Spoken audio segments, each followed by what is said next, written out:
इमारतें that house the biggest institutions in this country। इस शहर में जो सबसे ताकतवर है, चाहे वो हमारा ब्यूरोक्रेसी का एक पूरा का पूरा बटालियन मौजूद है, सारे मुल्क के सियासतदान हैं, बाकी जो ताकतवर लोग हैं सब इसी शहर में हैं। मगर अफसोस के साथ कि जब से ये शहर बना, जब से इस मुल्क में हम नस्लों से सियासत करते आ रहे हैं, हम जिस काम के लिए हम इधर आते हैं वो हम पूरा नहीं करते। हम यहां पहुंच के साजिशें शुरू कर देते हैं, एक दूसरे के खिलाफ लड़ना को तरजीह देते हैं। कभी एक तिहाई में सियासतदानों की लड़ाई के नतीजे में नुकसान होता है, किसी दूसरा तिहाई में जनरलों की एडवेंचरिज्म की वजह से कोई कू हो जाता है और हम सब का नुकसान हो जाता है। और आजकल जो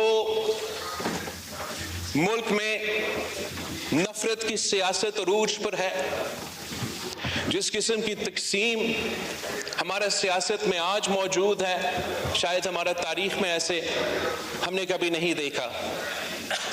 और इसी तकसीम और इसी नफरत की सियासत की वजह से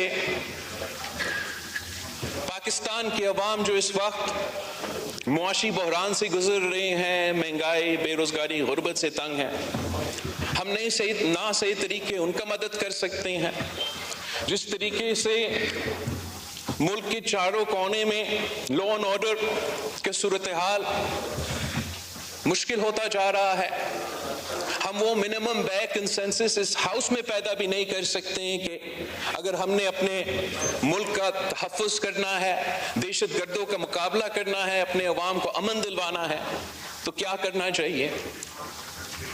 हम दिन रात अगर आप टीवी को खोले तो हम एक दूसरे को गालियां दे रहे हैं, बुरा भला कह रहे हैं, या हम चोर है या वो चोर है, या हम गद्दार थे या वो गद्दार है।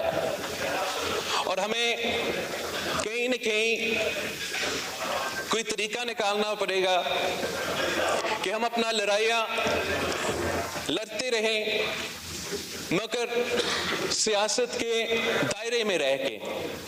और जब एक तरफ सियासत है, वहाँ हमारा जिम्मेदारी है कि हम मिलके जो मुश्किलात कौम इस वक्त का मुकाबला कर रहे हैं, हम उनको एक हल निकालें। मैं एक एग्जाम्पल साइट करना चाहूँगा जनाब स्पीकर, कि हर पाकिस्तानी के लिए ख़ास तर जो पाकिस्तान के सियासी कारकुन हैं, वो जो बांग्लादेश का हालात है वो बड़े गौर से देख रहे हैं। अब देखिए, जो एहतजाज वहां शुरू हुआ वो उनका फौज में जो शहीद हुए थे उनके कोटा के ऊपर। एहतजाज फौज में उनके जो जंग था उसमें उनके शहीदों के कोटा के ऊपर कि ये ना हो। उस कोटा को 2018 में शेख हसीना वाजिद ने खत्म की थी खुद, और उनकी अदालत ने बहाल कर दी। तो एहतजाज शुरू हुआ, एहतजाज रुक ना सका, और उसमें पूरा दुनिया ने देखा किस तरीके से हसीना वाजिद साहिबा, जिसने अभी अभी इतना बड़ा फतह हासिल करके इलेक्शन जीती थी, ओहदा छोड़ना पड़ी। तो पूरी रीजन को, इन इवेंट्स को देख के ये सोचना चाहिए कि हमें अपने अवाम के असल मसाइल की तरफ तरजीह देना चाहिए। पाकिस्तान की जो हालात है वो कोई ऐसे हैं जनाब स्पीकर कि कुछ आपके हाथ में है, कुछ आपके हाथ में नहीं है। इस वक्त जो क्राइसिस ऑफ द मंथ है, जो अदारे के दरमियान एक फासला नजर आ रहा है, और ये फासला इसलिए बन रहा है कि एक अदारा इस अदारा में बार बार मुदाखलत करता है। हमने अपना जुडिशरी का तारीख तो पूरा मुल्क के सामने है,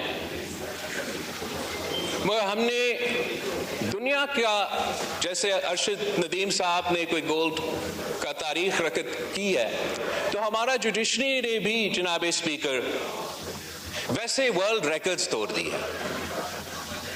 माशाल्लाह पाकिस्तान का जो जुडिशरी है वो इतना काबिल है कि वो ना सिर्फ अदालत चलाते हैं, वो तो जनाब स्पीकर डैम भी बना सकते हैं।